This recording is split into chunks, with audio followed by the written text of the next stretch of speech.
Babaeng presidente, unang beses na sumubok na hindi magsuot ng miniskirt sa blind date, pero napagtanto niya na ang lalaki pala ay ang kanyang fiancé na itinakda ng kanyang lolo. Sino ka? Ikaw ba si Ling Chen? Ako ang iyong fiancé. Hu Yuaxi, anong fiancé? Noong araw, ang kasunduang kasal na ginawa ng iyong maestro at ng aking lolo. Ngayon, narito ako para tuparin ang kasunduang kasal. Wala akong kaalam-alam dyan. Kung ganun, kahit gaano pa kalaki ang utang sa inyo ng maestro ko, babayaran ko, pero kalimutan na ang kasunduan. Payag ka ba o hindi? Hindi ba siya natutuwa sa isang napakagandang dilag na tulad ko? Pareho tayong biktima ng arranged marriage. Dapat magkaisa tayo, di ba? Kasi kailangan ko ngayon ng isang asawa sa papel. Kaya kailangan mong pakasalan ako. At saka sabi ng lolo ko, kapag pinakasalan mo ako, hindi ka na niya pauuwiin. Simula nang pumasok ka, hindi pa nga tayo nagkakakilala ng 5 minuto. Wala pa ngang kahit anong koneksyon. Ano ba? Alam ko, baka pilitin lang kita, pero hindi sigurado kung magiging matamis. Gets mo ba? Ano bang ibig mong sabihin? Hindi mo ako gusto. Hindi naman sa ganun. Sa totoo lang, maganda ka. Sino man ang mapang-asawa mo, talo siya. Pero hindi naman kailangang maganda ang hanapin mong asawa, di ba? Kailangan, mahal nyo ang isa't isa. Kailangan, nagkakaintindihan. Pero tayong dalawa bilang sangkot dito, hindi talaga siya pumapayag. Noon, pinilit ako ng lolo ko na pakasalan kita. Sa totoo lang, ayaw ko ring magpakasal ng ganito kaaga. Ayan na nga ba't sinasabi ko. Kung wala kang pagmamahal, ayoko rin. Kung ganun, tapos na ang usapan. Nawala na, bayaran mo. Ibalik mo sa akin yung jade pendant. Okay, sige. Hindi okay. May dahilan ng lolo ko kung bakit gusto niyang ipakasal ako sa'yo. Ano bang zodiac sign mo? Taurus ka ba? Ang tigas ng ulo mo. Ganito na lang. Magpakasal tayo sa kasunduan. Sa loob ng 3 buwan. Pagkatapos, automatiko tayong magdidiborsyo. Hindi mo na kailangang bayaran ang jade pendant. Ayoko nga. Magiging pangalawang asawa pa ako. Paano na ako makakahanap ng mapapangasawa? Dagdag ko pa ng 3 milyong piso. Hindi pera ang usapan dito. 5 milyong piso. Deal. At umuwi ka na. Hello, Yoxi. Mamaya sa Longding Hotel, reunion ng mga kaklase. Kailangan mong pumunta, ha? Ay, Wen. Hindi ba sinabi ko na sa'yo na hindi ako pupunta? Nakikiusap ako. Kung hindi ka pupunta, hindi na matutuloy ang pagtutulungan ng boyfriend ko at ni Sonye. Sabi ko na nga ba sa'yo? Sonye, nagmamakaawa ako. Tulungan mo naman ako ngayon lang. Sige na. Sige na nga, pero huling beses na to. Padalos-dalos. Bata pa kasi, ang daming arte. 3 buwan lang, nagrereklamo ka pa. Sige na, hindi na. Tara na, hindi muna tayo uuwi. Kailangan mong gampanan ang tungkulin mo bilang asawa.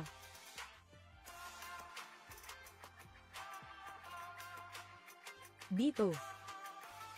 Ano ba iniisip mo? Samahan mo akong dumalo sa isang party. 5 milyon kada table, basta-basta ko lang ibibigay sa'yo. Tara na. Sino to? Hello sa inyo. Ay, nandyan na ang campus crush. Yushi. Ay, Wen, sino to? Asawa ko to, kasal na kami. Kompleto ang props, ano? Kasal na.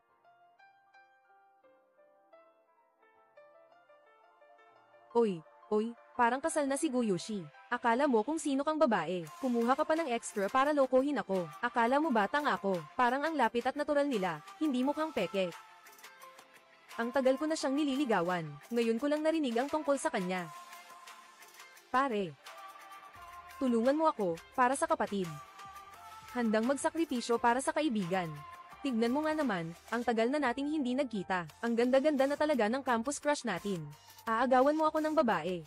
Malalaman mo kung sino ang kinakalaban mo. Ano pong pangalan ninyo? Ling Chen, asawa ko. Siya nga. Buwayzay, di ba single ka pa noong nakaraang linggo? Bigla ka nalang ikinasal. Hindi mo ba ipapakilala sa mga kaklase natin? Oo nga, ipakilala mo naman. Ano ba ang background niya? Kung ordinaryo lang ang background niya, hindi papayag ang mga kaklase natin. Ang asawa ko ay nasa frontline dati. Special ang kanyang posisyon kaya hindi ko pwedeng ibunyag. Kakaretiro lang niya. Hindi ba't pagkatapos nating ikasal, agad ko siyang dinala para ipakilala sa inyo. Nagkataon din namang galing din ako sa harapan. Saang grupo? Isang hindi kilalang grupo. Huwag na nating pag-usapan.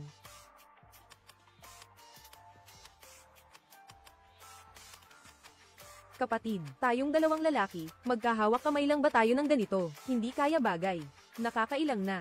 Ginagamit ko na ang 80% ng lakas ko. Ang ordinaryong tao, siguradong umiwi na sa sakit pero nakangiti pa rin siya. Mga galing sa harapan ng laban yan. Pag nagkita, naglalambingan agad. Hindi mapigilan, mamaya, kailangan nating mag-inuman ng todo. Tama yan, pareho tayong mga sundalo. Siguradong magiging masaya tayo. Talagang dapat.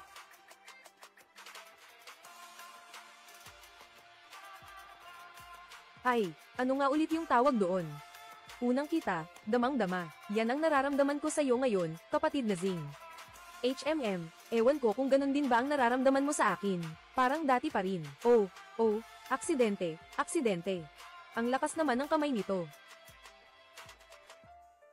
Ay nako, nagkasundo agad kayo. Hindi naman kailangang maghawak ng ganyan. Halika, kain na. Kain. Mga tunay na kapatid. Kailangan nating mag-inuman ng husto. Ling Chen, hindi ko akalaing payat ka pala. Ang lakas mo rin pala. Mahilig akong kumain ng spinach. Okay ka lang ba, bro? Okay lang ako. Hindi basta-basta yang si Ling Chen. Anong gagawin natin? Pinahiya ka na. Inaagaw pa ang buwan ng sahod ko. Huwag kang mag-alala, kapatid. Mamaya, itatapon ko siya. Halika, mahal, kumain ka. Kumain ka ng maraming gulay para sa pagbubuntis. Para maging gwapo ang bata. Anong trabaho mo? Saan ka nagtatrabaho? Kabababalik ko lang, wala pa akong trabaho. Ay, walang trabaho. Asawa na umaasa sa asawa. Yushi. Baka naman niloloko ka na. Isang lalaking umaasa sa babae para mabuhay. Nako, mas mabuti pang mamatay na lang. Mayroon akong kinakain.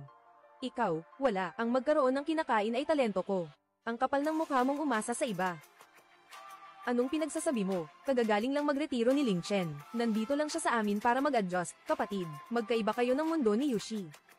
Payo ko lang, tanggapin mo na ang katotohanan at sumuko ka na. Sa tingin ko, bagay naman kaming dalawa. Gusto kita, gusto mo ako. Talagang tayo ang para sa isa't isa. Oo nga. Masasaktan na ako niyan. Di ba't ikaw ang nagpapatulong sa akin? Yuaxi, napakabata mo pa. Kailangan ng pera sa buhay. Kailangan ng maraming pera. Naiintindihan mo ba? Oo, magkaklase naman tayo. Para rin sa'yo to. Oo nga, si Yuaxi, mula pagkabata, sa isang buwan, ang kanyang gastos. Hindi basta-basta. Kwentahin ko sa'yo. Bili ng damit, bili ng makeup, bili ng bag.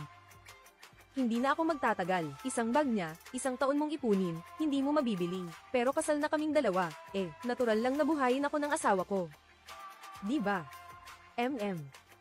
Ay, go, binibini. Para sa'yo rin to, Son Ye. Ayaw ka lang niyang mapahamak. Si Son Dashao. Siya lang naman ang tagapagmana ng Sun Corporation. Ang dami palang kumpanya ng Shao sa ilalim ng Sun Group. Ang laki ng kinabukasan. Hindi ba? Kung naghahanap kayo ng mapapangasawa, dapat katulad ni Son Ye. Tama. Ngayong gabi, ang lahat ng gastos. Sagot ng batang ito, ay nako, ang galante. Liu Chen, di ba't nakikikain ka lang? Para kang hindi pa kumakain ng ilang araw. Bakit? Pinapabayaan ka ba ni Yuaxi sa bahay? Ang isang umaasa lang, nakakita na ba ng ganito kasarap na pagkain? Kumain ka ng marami. Malay mo, hindi na maulit to. Ha. Ay, teka, nakakain na ako dito dati. Hindi pa nga ito ang specialty nila. Kung manlilibre ka, Son Xiao, ang kuripot mo naman. Sa hitsura mo, lahat ng damit mo siguro.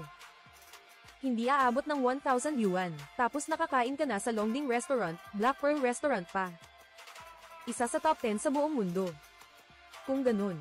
Sige, ako na ang o-order, para makita nyo kung paano mag-order ang isang waiter. Sir, ano po ang gusto ninyong i-order? Sabi ko. Nanhui Golden Leopard Australian Lobster, foie gras na pinirito sa red wine, Norwegian caviar, tapos isang braised shark's fin. Isang order bawat isa, at saka, 2 taong manfei, tig isang bote. Pag hindi ka nabusog, tatawagin kita. Tandaan mo yan, ha? Tanda ko na, ang baho. Sige po, sir. Sandali lang po, ihahanda ko po agad. Huwag mo akong idamay sa pagyayabang mo. Hindi ko babayaran yang mga in-order mo. Hindi naman mahal yang mga yan. Hindi mo ba kaya yan bilhin, young master son?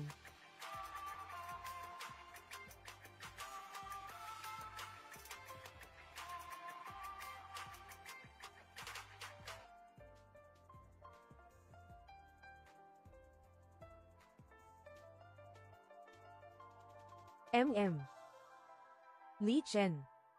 Yang mga in-order mong pagkain, aabot na ng mahigit 1,000,000. Wala akong dalang card ngayon. Hindi kita pagbabayaran, lalaki ako. Binigyan ako ni Wen Yuan ng VIP card dito. Kahit walang silbi, sapat na siguro to para ilibre kita ng pagkain. Kilala mo si Wen Yuan, isa sa 4 na dakilang doktor. Nagamot ko ang 2 niyang pasyente. Kaya dapat bigyan mo muna ako ng isa. Ling Chen, ano ba yung pinagsasabi mo? Anong klaseng tao si Wen Yuan? Diyos ng medisina yun. At nagamot mo raw ang 2 niyang pasyente. Anong pinagyayabang mo? Ling Chen. Huwag mong isipin na dahil binanggit mo si Wen Yuan, at may black card ka, basta ka nalang makakapag-swipe. Dito, kung kakain ka ng hindi magbabayad, puputulan ang mga binti mo. Para malaman kung totoo, ay swipe na lang. Servidor. Ay swipe ang card. Malapit na magmadaling araw. Kung hindi ka magtagumpay, mapapahiya si mama. Magtiwala ka sa akin. Hindi ako mabibigo, promise. HMPH, tignan natin kung itong laruan mong card ay gagana. Sana binigyan ko na lang siya ng ilang card.